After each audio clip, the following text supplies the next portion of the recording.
ভারত ও পাকিস্তানের সাম্প্রতিক সামরিক উত্তেজনা শুধু দুই প্রতিবেশী রাষ্ট্রের সংঘর্ষ নয়, এর পেছনে রয়েছে বৃহৎ শক্তিধর দুই দেশ যুক্তরাষ্ট্র ও চীনের বৈশ্বিক ক্ষমতার দ্বন্দ্ব। এমনটাই দাবি করছেন রাজনৈতিক বিশ্লেষকরা। তাই ভারত পাকিস্তান সংঘাতকে আর কেবল সীমান্ত বিরোধ হিসেবে দেখার সুযোগ নেই, এটি এখন যুক্তরাষ্ট্র ও চীনের প্রভাব বিস্তারের একটি প্রতিচ্ছবি রূপ নিয়েছে। যুক্তরাষ্ট্রের সংবাদ মাধ্যম নিউ ইয়র্ক টাইমসের এক প্রতিবেদনে এমনটাই বলা হয়েছে। আরও জানাচ্ছেন ঋতু সাহা।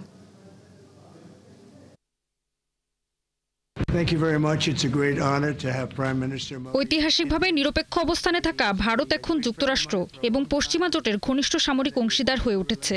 আফগানিস্তান যুদ্ধ পরবর্তী বাস্তবতায় পাকিস্তানের গুরুত্ব কমে যাওয়ায় তারা আরও বেশি নির্ভরশীল হয়ে পড়েছে চীনের ওপর। সম্প্রতি Stockholm international piece research institute জানিয়েছে, গেল 4 বছরে পাকিস্তানের প্রায় 80% অস্ত্র এসেছে চীন থেকে, যা আগে ছিল মাত্র 38%।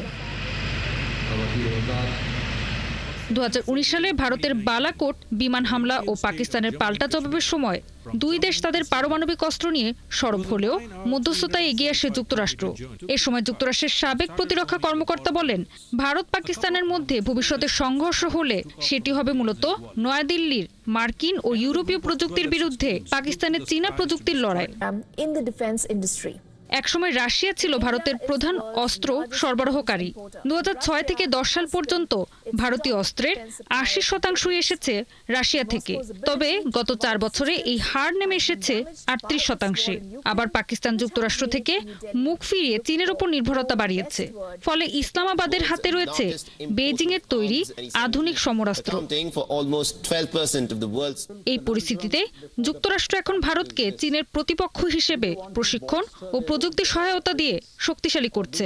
অন্যদিকে চীন পাকিস্তানকে অবিচল মিত্র হিসেবে অভিহিত করে কৌশলগত সহায়তা বাড়িয়ে চলেছে। তাই বিশ্লেষকরা বলছেন, যুক্তরাষ্ট্র ও চীনের অস্ত্র প্রতিযোগিতা এই অঞ্চলের নিরাপত্তাকে আরও নাজুক করে তুলেছে। ঋতু সাহা, ৭১।